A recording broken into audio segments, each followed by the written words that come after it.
Assalamualaikum warahmatullahi wabarakatuh. Bismillahirrahmanirrahim. Alhamdulillahi rabbil alamin. Wassalatu wassalamu ala asrafil anbiya'i wal mursalin Sayyidina Muhammadin wa ala alihi wa sahbihi ajma'in. Subhanaka la ilma lana illa ma 'allamtana innaka antal alimul hakim. Qala rabbi syrah li sadri wa yassir li amri wahlul 'uqdatam min lisani yafqahu qawli, amma ba'du.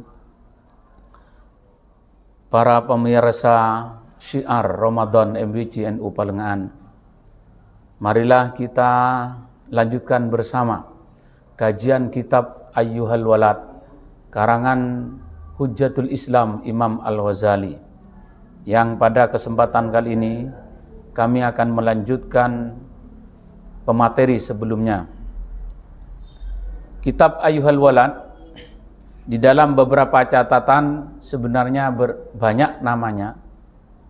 Dalam kitab Mu'allafat Al-Ghazali karangan Abdurrahman Al-Badawi, kitab ini bernama Nasihatul Tilmid. Di manuskrip Darul Kutub Al-Misriyah, kitab ini namanya Ar-Risalatul Waladiyah. Sedangkan dipercetakan Darul Masyruk, kitab ini bernama Ayyuhal Walad Al-Muhib, ada tambahan Al-Muhib. Namun kebanyakan percetakan serta manuskrip kitab ini bernama sebagaimana sekarang, yaitu bernama Ayyuhal Walad. Ayyuhal Walad yang artinya wahai anakku. Ini yang dimaksud walad di dalam kitab ini dan menjadi nama dari kitab ini adalah ahadu talamid Imam Ghazali, salah satu murid dari Imam Ghazali, alladzi talaba minhun nashah wal irsyad, yang meminta pada Imam Ghazali itu nasihat dan petunjuk sebagaimana pembahasan pertama. Kenapa Imam Ghazali menamakan tilmid ini sebagai anak? Ini tadullu ala annal ustadz fi maqamil walid wa tilmid fi maqamil walad. Imam Ghazali mendudukkan bahwa anak itu, ustadz itu pada makom orang tua, sedangkan murid fi maqamil walad sebagaimana makom anak. Ini sesuai dengan statement Imam Al-Ghazali di dalam kitab Ihya Ulumuddinnya pada saat beliau membahas wadhifah, tugas-tugas guru, yang insya Allah ada 8. Yang pertama beliau mengatakan min wadhaifil muallim asyafaqatu alal muta'allimin wa ayyajrihim majrabanihi, bahwa tugas seorang muallim, seorang guru, seorang ustadz harus punya belas kasih terhadap para siswa-siswanya dan memposisikan dirinya sebagai majrabanihi, sebagai orang tuanya. Imam Ghazali berpendapat tugas guru sebagaimana barusan berlandaskan sebuah hadis Nabi. Beliau Rasulullah bersabda, innama ana lakum mithlul walid liwaladihi, bahwa saya bagimu wahai sahabat seperti orang tua kepada anaknya. Sehingga muncul kitab itu dinamakan Ayyuhal Walad. Karena orang tua memang al-walid sababul wujud al-hadir wal hayat al-faniyah. Orang tua merupakan sebab adanya seorang anak di dalam dunia nyata. Sedangkan wal muallim sababul hayat al-baqiyah. Sedangkan guru menjadi sebab hidupnya anak tersebut di dalam dunia baqo, di dunia akhirat nantinya. Sehingga di dalam kitab Ihya Ulumuddin, posisi orang tua itu lebih afdal daripada posisi guru. Muallim itu lebih afdal daripada posisi orang tua terhadap anaknya. Karena kalau orang tua hanya memikirkan konsentrasinya bagaimana fisik dan kehidupan di dunia nyata itu eksis. Tapi sedangkan guru selalu berpikir dan membimbing seorang santri atau anak bagaimana hidup bahagia di dalam akhirat. Mudah-mudahan kita sekalian termasuk orang yang sa'idun fid dunya dan sa'idun fil akhirah, bahagia di dunia dan bahagia di dalam akhirat. Amin. Marilah kita lanjutkan kitab ini. Pembahasan yang akan kita kaji adalah merupakan lanjutan dari apa pembahasan sebelumnya. Bahwa pembahasan sebelumnya mengatakan orang yang hanya pandai secara teori, orang yang hanya pinter, bahkan banyak karangan kitabnya, sudah baca kitab ribuan kitab, tapi tidak beramal, maka tidak ada gunanya menurut Imam Az-Ghazali. Sehingga di dalam lanjutannya, dalam risalah jawaban Imam Ghazali pada santrinya mengatakan, wa ma taqulu fi hadhil ahadis bunyal Islam ala khamsin syahadati an la ilaha illallah wa anna muhammadar rasulullah wa iqamis shalah wa ita'iz zakah wa shaumi ramadan wa hajjil baiti man istata ilaihi sabila. Ini apa yang Anda katakan dalam hadis ini, bahwa Islam dibangun terhadap 5 perkara yang menjadi rukun Islam, sehingga muncul rukun Islam itu ada 5. 1, syahadati alla ilaha illallah, menyaksikan kita bahwa tiada Tuhan yang patut disembah kecuali Allah dan Nabi Muhammad adalah utusan Allah, yang pertama. Yang kedua, iqamis shalah, mendirikan salat. Kemudian ita'iz zakat, membayar zakat. Wasami Ramadan, berpuasa pada bulan Ramadan. Yang terakhir, berhaji ke Baitullah bagi orang yang mampu sabila. Dari hadis ini Imam Ghazali menegaskan bahwa arkanul Islam itu bukan hanya sebatas teori, tapi juga harus aplikasi, refleksi, harus dikerjakan. Ini sebagai penegasan dari pernyataan beliau yang menyatakan awal bahwa tidak ada gunanya teori, tidak ada gunanya ilmu, karangan kitab tanpa adanya amal. Kemudian Imam Ghazali melanjutkan wal imanu qaulun bil lisan wa tasdiqun bil janan wa amalun bil arkan, bahwa iman itu adalah ucapan dengan lisan, bahwa kita percaya bahwa Allah Tuhan kita, Nabi Muhammad adalah utusan kita, dan wa tasdiqun bil janan, harus meyakini di dalam hati. Kemudian tidak cukup seperti itu, harus dilanjutkan wa amalun bil arkan. Jadi terkait dengan iman saja, ini memang diucapkan dari lisan, bahwa kita harus iman, percaya terhadap Allah Tuhan kita, Nabi Muhammad utusan kita, dan harus juga diyakini di dalam hati. Lisan berbicara, hati juga meyakini. Tapi harus wa amalun bil arkan, harus ada refleksi, aplikasi, harus ada action, harus ada pekerjaan terkait dengan gambaran iman itu, yaitu melakukan semua perintah yang diperintahkan oleh Allah dan menjauhi semua larangan yang dilarang oleh Allah. Kemudian Imam Al-Ghazali melanjutkan di dalam kitab ini, wa dalilul a'mal aktsaru min ayyuhsa wa in kana al-abdu yablughul janna bi fadlillahi ta'ala wa karamihi lakin ba'da ayyasta'idda bi ta'atihi wa ibadatihi li anna rahmatallahi qaribun minal muhsinin. Ini juga sebagai penegasan dan pendukung pernyataan beliau dari awal, bahwa Wa in kana al-abdu yablul janna bi fadlillahi ta'ala wa karamihi. Memang pada dasarnya seorang hamba ketika nanti masuk surga itu memang bi fadlillah, karena pemberian Allah, wa karamihi, dan kemuliaan Allah.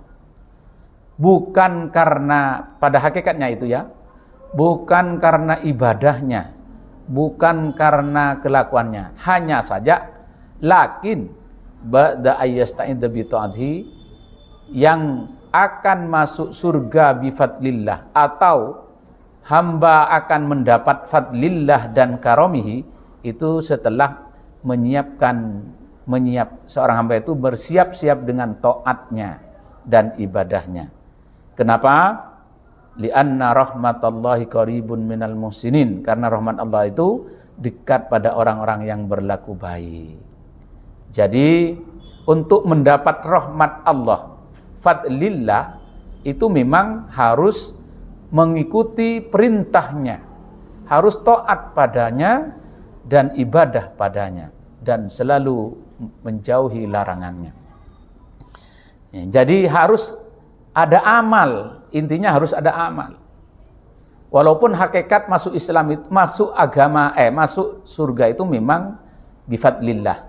Ada hadisnya memang. Bahkan ada ceritanya, ada sebuah hadis itu. Tapi panjang ketika kita akan berbicara dalam forum ini. Walau kilah, bahkan kalau dipertanyakan, yabluwu bi mujarradil iman. Masuk surga itu, sampai masuk surga itu bimujarradil iman, bisa saja dengan hanya iman. Kulna, dijawab oleh Imam Ghazali, na'am, betul, dengan iman. Lakin mata biabdu, kapan harus sampai dan masuk pada surga dengan iman itu? Wa kan min aqabatin kasudin, dan berapa rintangan yang harus dilewati, tastakbiluhu ila iyasilah, untuk sampai pada masuk surga itu. Sedangkan wa awwalu tilkal uqubat aqabatul iman, annahu hal yaslamu minas salab amla, wa idza wasalah yakunu jintiyan muflisan. Nah, sedangkan dari beberapa rintangan yang harus kita lewati ketika kita akan masuk surga, ini ada beberapa rintangan yang menghadang. Pertama kalinya adalah tingkatan atau rintangan iman. Pertanyaan selanjutnya, apakah iman kita yang mengandalkan hanya iman akan masuk surga, apakah selamat dari rusaknya iman? Karena iman itu ada yang rusak, ada yang tidak, ada yang nyeleweng, ada yang tidak, dan sebagainya. Sehingga muncullah beberapa firqah. Kemudian dipertanyakan Imam Ghazali, wa idza wasalah, kalau memang sampai pada atau selamat dari iman itu dari kerusakan, yakunu, nantinya akan bermasalah juga, akan yasilu biduni zadin wala silahin, akan sampai tanpa adanya sangu, tanpa adanya bekal yang bagus, yang banyak, wala silahin, dan akan sampai tanpa adanya senjata. Maka dari itu, dari penegasan kitab ini tetap, walaupun kita harus memang beriman, tapi bukan hanya iman saja, harus ada amal, ada action, gambaran dari iman itu, yaitu mengikuti syariat Islam, menjauhi semua larangannya.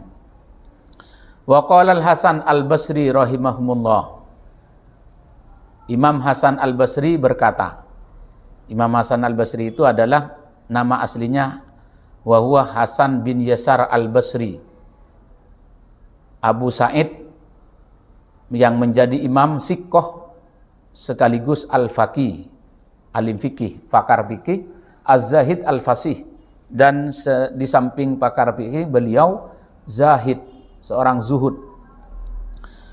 Kana abuhu maula li Zaid bin Sabit. Hasan Basri ini adalah seorang tabi'in. Orang tabi'in adalah orang yang bersama dengan sahabat, tidak pernah bertemu dengan Rasulullah, itu adalah tabi'in. Kan abuhu, seorang bapaknya Hasan Basri itu adalah maula, pembantu Zaid bin Sabit, seorang sahabat Nabi Muhammad. Sedangkan umminya, ibunya Hasan al-Basri ini adalah pembantu dari Ummul Mukminin Ummi Salamah. Hasan Basri dilahirkan pada zaman Umar bin Khattab, bahkan dihanak oleh beliau Umar bin Khattab, wada'a lahu, kemudian mendoakannya. Jadi Hasan Basri itu dimama, kalau maturan itu imama, sunat imama seorang bayi itu dari, kalau bisa dari tamar, dari kurma, oleh orang solihin. Jadi Hasan Basri itu seorang pakar fakih sekaligus zahid, memang ada barokah dari Sayyidina Umar bin Khattab. Beliau Hasan Basri berkata di dalam kitab ini, dikutip oleh Imam Ghazali, beliau berkata, yaqulullahi ta'ala li ibadihi yaumal qiyamah udkhulu ya ibadi al jannah bi rahmati waqtasimuha bi qadri a'malikum. Beliau mengutip sebuah firman Allah, bahwa Allah berkata nantinya pada hari kiamat, udkhulu, masuklah kalian semua wahai hamba-hambaku pada surga, birahmati, dengan rahmat saya, waqtasimuha biqadri amalikum. Ini yang menjadi catatan. Tapi berkaitan dengan masuk surga dengan rahmat Allah itu, kedudukannya nanti di surga tergantung kadar amalnya di dunia. Dari penjelasan ini tetap sebagai justifikasi pernyataan Imam Al-Ghazali dari awal, bahwa tidak cukup hanya mengandalkan iman saja, tidak cukup kita pinter bahkan punya karangan kitab, sudah baca beberapa ribuan hadis, beberapa karangan kitab, tapi tidak beramal. Ini tidak ada gunanya. Kemudian Imam Ghazali melanjutkan, ayyuhal walad, wahai anakku, malam ta'mal lam tajidil ujrah, kalau tidak melakukan maka tidak akan mendapatkan ganjaran. Hukia, ada hikayat di dalam kitab ini, ada cerita bahwa anna rajulan min Bani Israel, ada satu orang laki-laki dari Bani Israel, abadallah ta'ala sab'ina sanatan, menyembah Allah dalam masa 70 tahun. Jadi Imam Ghazali mengutip sebuah cerita di dalam kitab ini, ada seorang laki-laki Bani Israel menyembah Allah, ibadah pada Allah Ta'ala dalam masa 70 tahun. Fa'aradallahu ta'ala ayyajluwahu, Allah menghendaki untuk mencoba, saranya ayyadharahu wa baina maqamihi fil ubudiyah, ingin mengetahui kedudukan seorang hamba itu di dalam ubudiyahnya, akan menampakkan pada alal malaikah, pada malaikat. Fa'arsalallahu ilaihi malakan yukhbiruhu annahu ma'atilkal ibadat la yaliku bihi dukhulul jannah, ay dukhulul jannah. Kemudian Allah mengutus seorang malaikat untuk mengabarkan pada seorang hamba Bani Israel itu, bahwa dengan ibadah 70 tahun itu dia tidak yalik, tidak pantas untuk masuk surga. Jadi disuruh kabarkan oleh Allah, dicoba,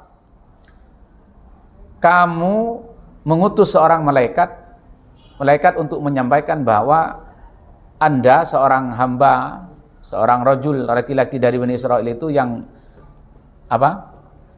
ibadah 70 tahun itu tidak pantas. Dengan ibadah 70 tahun yang orangnya taat dengan semaksimal mungkin, sekuat tenaga menghindari semua larangannya, ternyata oleh Allah tidak pantas untuk masuk surga. Apa jawaban Abid itu? Ketika sampai kabar itu, beliau menjawab, nahnu khuliqna lil ibadati fayambaghi lana an na'budahu. Saya diciptakan, beliau menjawab, saya diciptakan memang untuk ibadah kepada Allah. Sebagaimana penegasan dalam Al-Quran, wa ma khalaqtul jinna wal insa illa liya'budun. Memang manusia dan jin diciptakan itu untuk ibadah kepada Allah.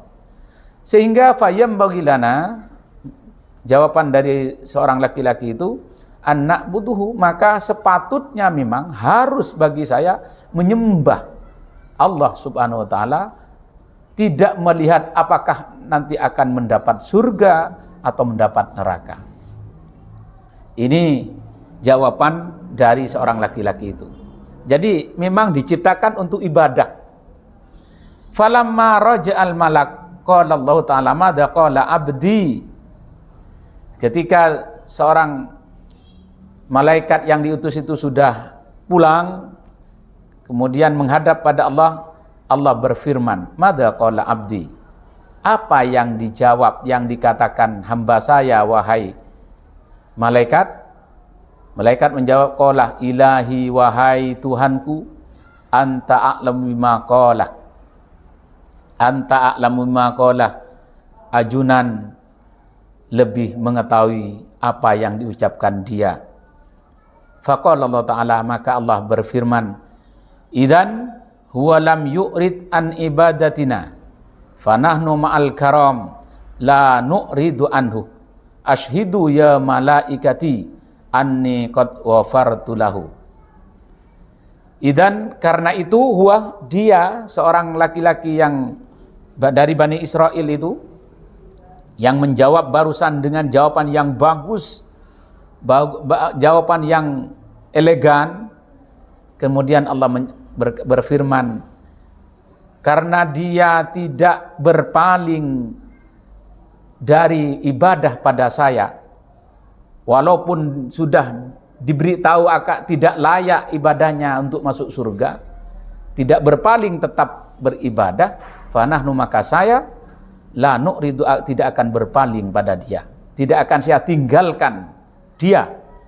Asyhidu, maka saksikanlah wahai para nabi, para malaikati, maka saksikanlah wahai para malaikat saya, anni, saya qad ghafartu, benar-benar mengampuni dia. Karena sudah diampuni, tidak punya dosa, maka ma'al yakin akan masuk surga. Inilah ibadah yang sebenarnya. Ini di samping pembahasan barusan sebagai penegasan, sekali lagi justifikasi dari statement Al-Ghazali dari awal, bahwa tidak cukup kita hanya pandai, tidak cukup kita mengarang kitab, membaca ribuan hadis, kecuali harus dibarengi dengan a'malus sholihah. Dan yang terakhir karena barusan lambat sekitar 7 menit, saya menambah 5 menit lagi, cerita sedikit terkait dengan jawaban seorang laki-laki ini. Ini kalau dalam dunia tasawuf, di dalam kitab Hikam, masuk kategori ikhlas yang ketiga. Karena Imam Ibnu Athaillah As-Sakandari dalam kitab Hikam itu membagi ikhlas itu menjadi 3. Yang pertama ikhlasul abidin, kedua ikhlasul muhibbin, dan yang ketiga adalah ikhlasul arifin.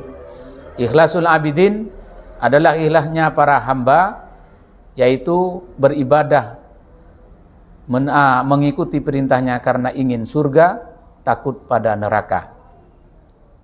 Kemudian ikhlasul muhibbin, sebagaimana ucapan seorang laki-laki itu, ibadah bukan karena surga, meninggalkan maksiat bukan karena takut neraka, karena cinta pada Allah. Sebagaimana pernyataan ini sesuai dengan pernyataan seorang sufi perempuan, Rabi'ah Andawiyah. Tapi yang paling atas ikhlas itu namanya ikhlasul arifin. Ikhlasnya para ma'rifat billah, orang yang sudah terkenal pada Allah, adalah yaitu melakukan ibadah itu bukan tidak merasa melakukan ibadah itu karena dirinya. Dianya ibadah punya keyakinan itu digerakkan dan dikehendaki oleh Allah Subhanahu wa taala. Mudah-mudahan kita terutama pada bulan Ramadan ini termasuk hamba yang bisa melaksanakan perintah Allah Subhanahu wa taala, bisa menjalankan puasa Ramadan dengan sempurna, menjalankan bisa menambah juga nawafil, kelakuan-kelakuan sunnah, qiyamul lail, tarawih, baca Al-Quran dan sebagainya. Semoga kita sehat walafiat sampai bisa meraih kesuksesan dengan sampai pada Idul Fitri yang akan datang dengan sehat walafiat barokah, amin ya rabbal alamin. Demikian yang bisa kami sampaikan, kurang dan lebihnya mohon maaf. Wa akhirun minni, assalamualaikum warahmatullahi wabarakatuh.